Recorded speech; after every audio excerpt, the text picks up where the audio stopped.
I have to share the slide again. Yes, Doc.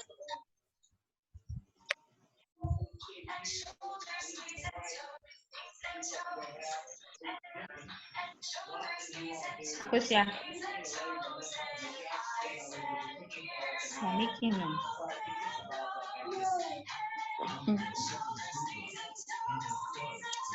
So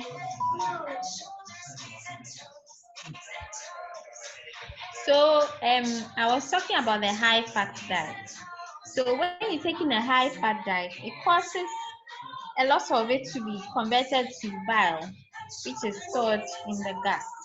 Now this bile will produce bile acids, and the bile acid will cause changes in the intestinal flora, which would lead to sorry, I need to charge my phone. My laptop. I'm charging my laptop. Again.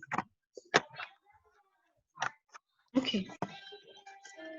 So it increases the amount of bile acid in the gut, and the bile acid would change the intestinal flora and lead to overgrowth of other microbes. And these microbes would act on the food that is produced in the gut and produce a lot of cancer-causing organisms. So that is one effect of the diet. Then also, so we know that there are certain things that when you eat, it protects you against cancer. So examples are high fiber diets. So what this does is that it increases the stool bulk, so that the food doesn't stay too long in the gut and lead to cancer. Then also it helps to bind, the fiber binds to the carcinogens in the intestine and prevents them from causing cancer. It prevents them from staying too long in the gut to cause cancer. There are some things in the diet which are also considered anti-carcinogenic. So if you take more of these things, your diet will contain things that will protect you against. Oh, sorry, I stopped the slide share. Anyway, this is the last slide. So the diet will contain certain things which would protect you. So for example, vitamin C, vitamin E, beta carotene, selenium. These are all antioxidants which would help to protect you from free radicals, which are implicated in the causation of cancer. So that is how diet helps to protect us against cancer. Please, if you have any questions, let's hear them. Madam, my first question is, I was reading gut physiology. Yes. And then in the book, he made a statement that there are some food that my first question is, apart from the genetics that can have influence on obesity, what other factors can have influence on obesity? Because I remember reading from the book that too much consumption of carbohydrate foods, carbs, can cause obesity. One, I want to know how true that is. And then secondly, in the book, it says that when you eat too much fiber, it doesn't spike too much insulin. Secondly, when you eat too much fat, in fact, he did mention about the pure olive oil and coconut oil stuff that has the triglyceride on it. If you eat that kind of fat, it doesn't trigger insulin. I want to know. I didn't mention insulin. No, I'm asking this question in relation with obesity. So your question is? My question is, does too much carb have influence on obesity? Does it cause obesity? Yes. Okay. Yes, Thank it you. does. Because if you eat fat and the fat is not metabolized into energy which is readily used, it will be stored. Okay. And then the Thank you. storage form is the fat, the subcutaneous tissues. That's what will lead to obesity. Oh, now what is it? Huh? Yeah, please ask your questions. Please, I want to know, with respect to Koshoko, you were saying that the liver becomes fatty, and I want to know, after the treatment, will it go back to its normal state or it still remain fatty? It can remain fatty for a while, but if the treatment, treatment for malnutrition is not one-time treatment. Okay. So the initial stages, the body will now start producing the proteins at its usual pace.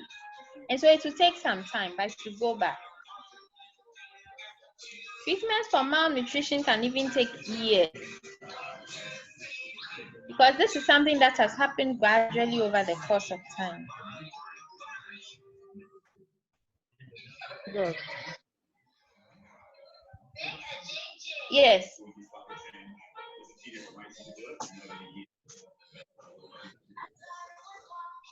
Somebody asked a question about obesity.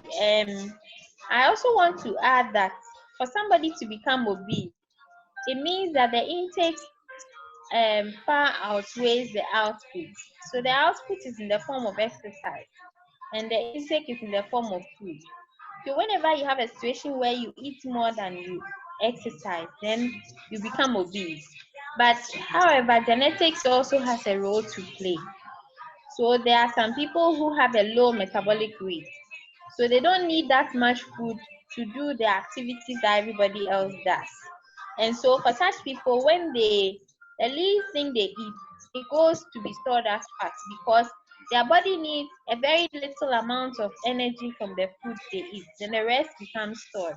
There are some people too who have a very high basal metabolic rate, such that all the food they eat could be converted to energy for use to do whatever they need to do. So that is where the genetics comes in when you are talking about obesity. Okay. Yeah, any questions?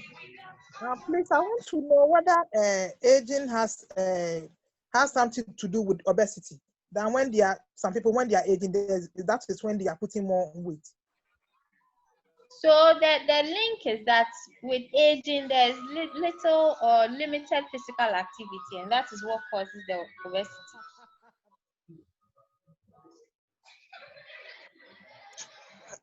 Please, good evening. Good evening. Madam. Yes. Madam. Yeah, when you were talking, you said there are some fishes that contain omega-3 and 6. Yes. Yes. And they are good in lowering the cholesterol level. And we have these organic oils, that also helps in lowering the cholesterol level. So my question is, suppose I'm having a high cholesterol level, is it good for me to go ahead and eat all these kind of things? Yeah, I mean, for every condition, you also have dietary measures that can help to reduce the condition. So you can take it in addition to your medication. But it depends on the level of the cholesterol. If the cholesterol level is so high, then diet alone will not be enough. You have to take medication as well. So yes, you can take them, but it has to be take cognizance take into cognizance the cholesterol level. Okay, because a friend of mine was suffering from high cholesterol level. All the parameters were high, and he was asking me if he can go ahead and eat these organic oils, the coconut oil and the sunflower and all that. Though I couldn't say much about it, but I told him not to limit the intake. Rather. So, so they help to lower the levels. But Okay, but you need to take your medication as well. okay. Oh, Akosia. Akosia. Oh, she's asleep. Please go on. So does it mean those kind of oils help to reduce? I mean, like it helps in the treatment. Yes, I was just saying that you see, for every condition, there are dietary and there are non-pharmacological methods as well as pharmacological methods. So you don't just take the non-pharmacological methods alone. You also have to do it in conjunction with medication. Okay, thank you.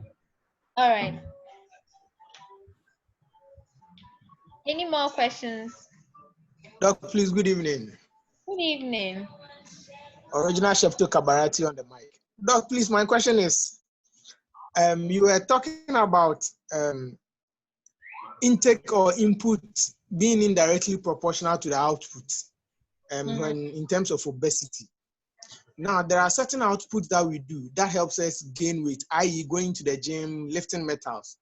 Now, comparing in relation with body mass index, comparing obesity from or increase in weight from dietary and genetics, and that from we exercising as in terms of gymming, is it of equivalent harmfulness as in if I gain weight through lifting,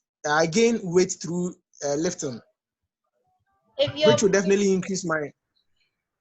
it's not going to increase. You will not become obese. So the body mass index, if it is beyond a certain level, that's obesity. So losing weight will not make you obese. Your body mass index will increase, but it will not get to the obesity range. Okay, madam. So your question is Okay, that thank you, madam. comparing, As in the effects that you would gain from being obese from eating and being obese from or gaining weight from lifting, are they of equivalent harmfulness, like the harm they would cause? no, That was what I was asking. But if you gain muscle, if you gain weight from weightlifting, it's because you gain muscle, and muscle okay, is heavier than fat. And so when you gain muscle, it looks like you gained weight.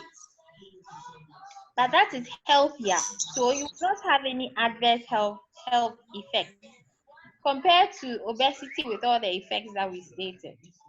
So okay, definitely obesity will have adverse effects compared to weight gain from the muscle. That's why sometimes when you exercise, you get to a certain point, you lose all the fat, and then you start gaining muscle. So then at that point, it looks as if you are gaining weight, but the body actually feels fitter and firmer. That's the reason, because muscle is heavier, it's bulkier than fat. Any iPhone, more questions? iPhone, your hand is up. Yes. Yes, ma'am. Good evening, ma'am. Good Foster. evening. Yes, ma'am. You made mention of smoked fish Yes. being cancerous. Is it the fish itself which is cancerous, or the smoke which was added to the fish makes the fish cancerous? It is the heat, the smoke, which causes changes in the proteins in the fish to a chemical called nitrites. Okay. There's a nitrite and the nitrite amide, which is carcinogenic. It is not the fish. Yes, ma'am. Thank you, ma'am. All right. Madam, another question, madam. The body, I learned the body produces more cholesterol than we take in. I want to know how true is it, and at what point is one diagnosed having high cholesterol? At what point is if you are One diagnosed diagnosed. when your blood level is higher than the limit. So every lab has a range. So when your blood level is higher than the range, yes, and your cholesterol level is high. Yes, the body produces cholesterol from stores in the body. So when you have fat stores, the body can produce cholesterol from them. So you don't necessarily need to eat cholesterol too. Okay, thank you, madam. Because so the cholesterol is good. You have lipids. You know there are two types of enzymes. No, two types of hormones. We have lipid-based hormones, which have the protein or the proteolytic, the protein-based hormones. So,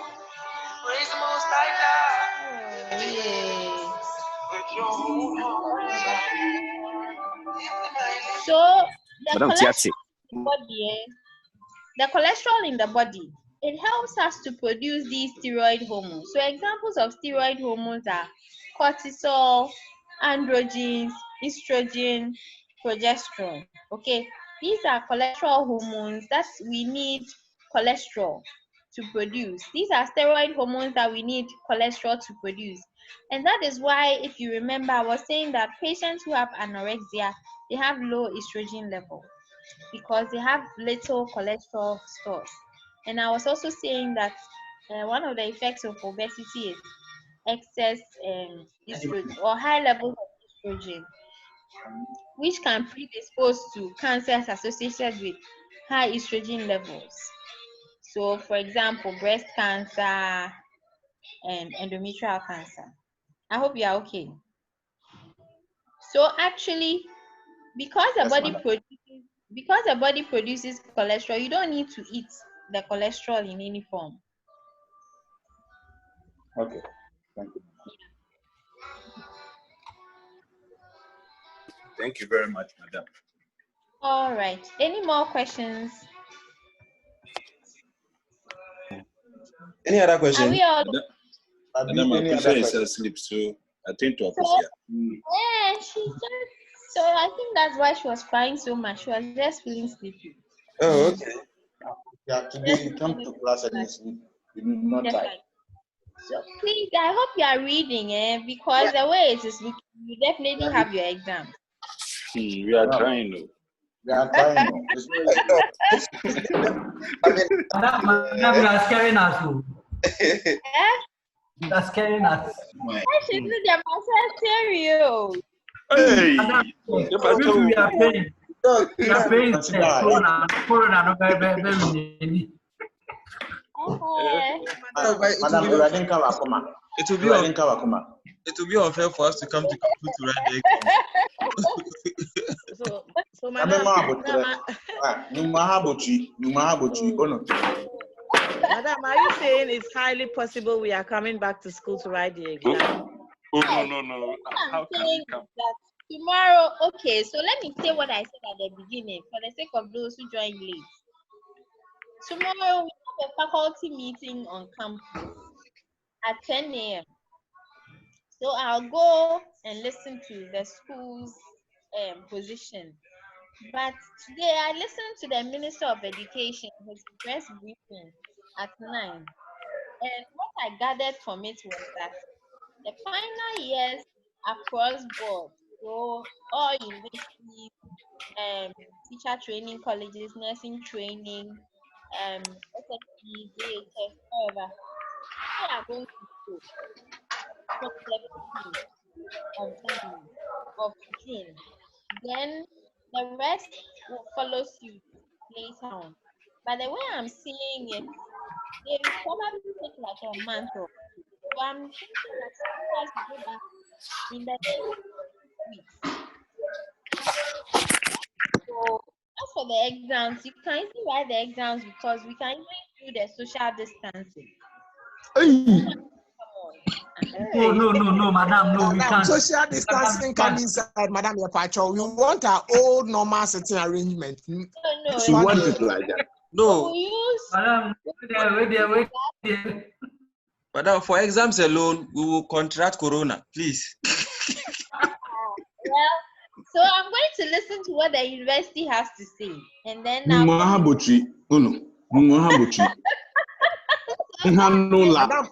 I'm so best suggest the social distancing. Madam, we are taking neem tree in advance. We are drinking neem tree in advance. Madam, I will go and contact Obi Nim to come to your dream and then dream you so that you forget your it. mind. Yeah, school exam there. How do you have a school without exams? No, we'll do the online exam like we have online class. Madam, we will enjoy you online.